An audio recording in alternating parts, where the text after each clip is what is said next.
राजनीति में एक अजब खेल चलता है जहां नेता वोट मांगते हैं लेकिन लोगों को भरोसा कोई और ही दिलाता है। सवाल है पॉलिटिशियंस बाबाओं के पास जाते क्यों है? आस्था के लिए या सत्ता के लिए? सोचिए, अगर एक आदमी बिना चुनाव लड़े लाखों लोगों के दिमाग को दिशा दे सकता है तो असली ताकत किसके पास है? ये सिर्फ धर्म नहीं, ये प्योर पावर पॉलिटिक्स है।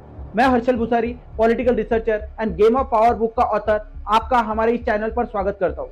तो जल्दी से इस चैनल को सब्सक्राइब कर लीजिए एंड बेल आइकॉन पर क्लिक कीजिए। एक हफ्ते पहले महाराष्ट्र के महिला आयोग के प्रेसिडेंट रूपाली चाकणकर ने अपने पोस्ट का रिजिग्नेशन दिया था और इस इस्तीफे का कारण बने एक बाबा।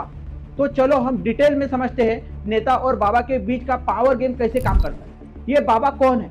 क्या वो सिर्फ धार्मिक गुरु है या एक हिडन पावर नोड?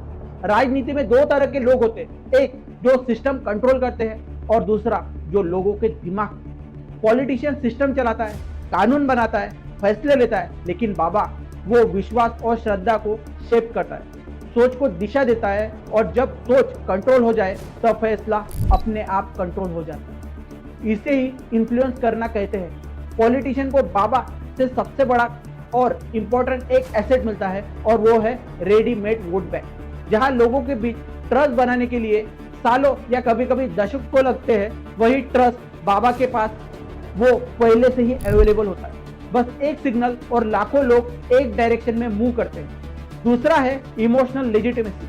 अगर बाबा किसी नेता के साथ खड़ा हो जाए तो लोग लॉजिक से नहीं, इमोशन से वोट देते हैं। This is known as psychological conversion. ये कनेक्शन इलेक्शन के टाइम, क्राइसिस के टाइम और जब किसी नेता की इमेज खराब हो तब काफी स्ट्रॉन्ग दिखाई देता है। कोई भी नेता जब पॉलिटिकल वीक या फिर स्ट्रगलिंग फेज में होता है, जब उनका ग्राउंड स्लिप हो रहा होता है, तब वो बाबा के पास जाते हैं क्योंकि वहां मिलता है ready support, emotional backing and instant influence. ये कोई कोइंसिडेंस नहीं बल्कि ये कैलकुलेटेड मूव है, बिकॉज पावर रिस्पेक्ट पावर।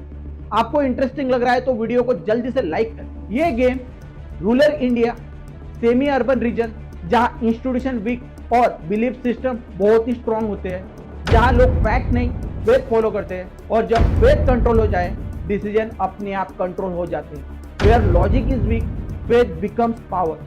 अब रीजन समझिए। पहला है shortcut to power. Trust build करना स्लो प्रोसेस है लेकिन ट्रस्ट बोरो करना इंस्टेंट है।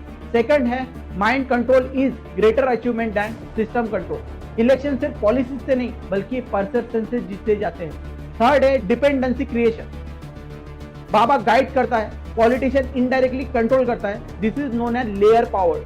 फोर्थ है शील्ड अगेंस्ट क्रिटिसिज्म। क्रिटिसिज्म करना फॉलोअर्स इमोशनल हो जाते हैं, मतलब वो लॉजिक पीछे छूट जाता है और इमोशन हमेशा आगे रहता है और यही क्रिटिसिज्म पूरा सप्रेस हो जाता है। अब समझिए ये अलायंस काम कैसे करता है। फर्स्ट है सिंबोलिज्म। पॉलिटिशियन बाबा के पास जाता है, एक फोटो वायरल होती है और मैसेज क्लियर होता है, मैं भी इसका फॉलोअर हूँ। सेकंड है म्यूचुअल बेनिफिट डील। पॉलिटिशियन बाबा को देता है पावर, प्रोटेक्शन एंड विजिबिलिटी और वही बाबा पॉलिटिशियन को देता है मास इन्फ्लुएंस, फॉलोअर्स और लोगों तक पहुंच। थर्ड है साइलेंट कॉन्ट्रैक्ट। कोई ऑफिशियल कॉन्ट्रैक्ट नहीं लेकिन डील पक्की होती है। एंड फोर्थ है इनडायरेक्ट मैसेजिंग। कभी ओपनली नहीं कहा जाता कि वोट दो, बस एक सिग्नल और फॉलोअर्स समझ जाते हैं। याद रखिए, पावर कभी सिर्फ कुर्सी से नहीं आती, पावर वहां होती है जहां से लोग बिना सवाल फॉलो करते हैं। फाइनल इंसाइट समझिए, ये किसी धर्म का गेम नहीं है, ये कंट्रोल का गेम है। बस फर्क सिर्फ इतना है, पॉलिटिशियन सिस्टम कंट्रोल करता है, बाबा भक्तों के माइंड को कंट्रोल करता है।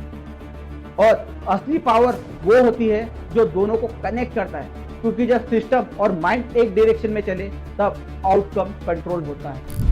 तो ये नेता और बाबा के पावर गेम सिर्फ हिंदू धर्म तक सीमित है या अन्य धर्म में भी है?